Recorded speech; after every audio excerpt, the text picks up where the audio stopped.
The island of Sodor had many visitors, and Sir Topham Hatt had scheduled more trains.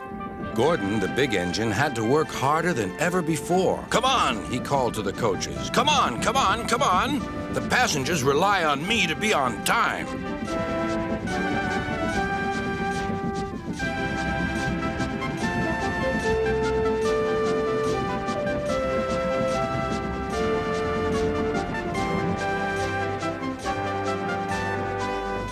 Whenever Gordon finished one journey, it was time for another to begin.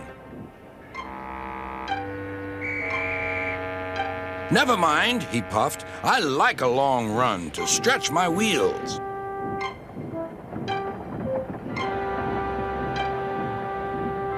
Even so, Sir Topham Hatt decided that Gordon needed a rest. "James shall do your work," he said kindly. James was delighted. He liked to show off his smart red paint and was determined to be as fast as Gordon.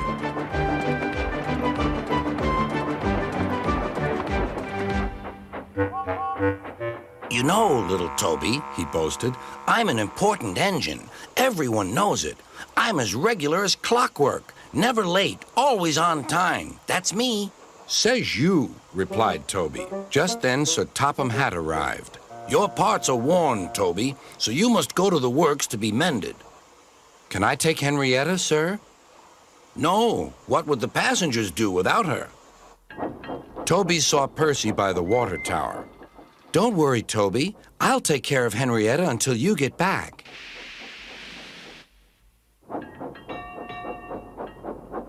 Soon Toby was out on the main line. He clanked as he trundled along.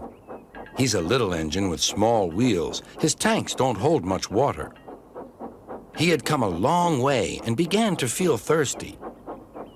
In the distance was a signal. "Good," he thought. "There's a station ahead. I can have a nice drink and a rest until James has passed." Toby was enjoying his drink when the signalman came up. He had never seen Toby before. Toby's driver tried to explain, but the new signalman wouldn't listen. "We must clear the line for James with the express.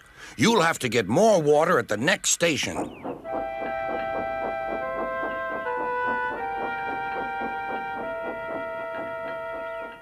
Hurrying used a lot of water, and his tanks were soon empty. Poor Toby was out of steam and stranded on the main line. "We must warn James," said the fireman. Then he saw Percy and Henrietta. "Please, take me back to the station. It's an emergency." Henrietta hated leaving Toby. "Never mind," said Percy. "You're taking the fireman to warn James. That's a big help." Henrietta felt much better. James was fuming when he heard the news. "I'm going to be late."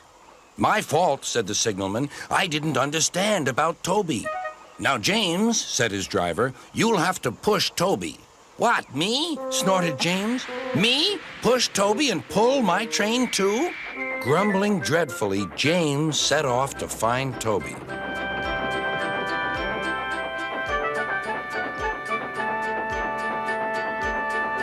He came up behind Toby and gave him a bump. "Get on, you!"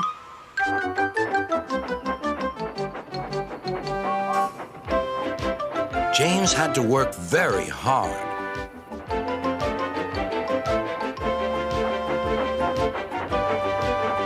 When he reached the workstation, he felt exhausted. Some children were on the platform. "Coo! The express is late, and it's got 2 engines. I think James couldn't pull it on his own, so Toby had to help him." "Never mind, James," whispered Toby. "They're only joking." "Huh," said James. Toby just smiled.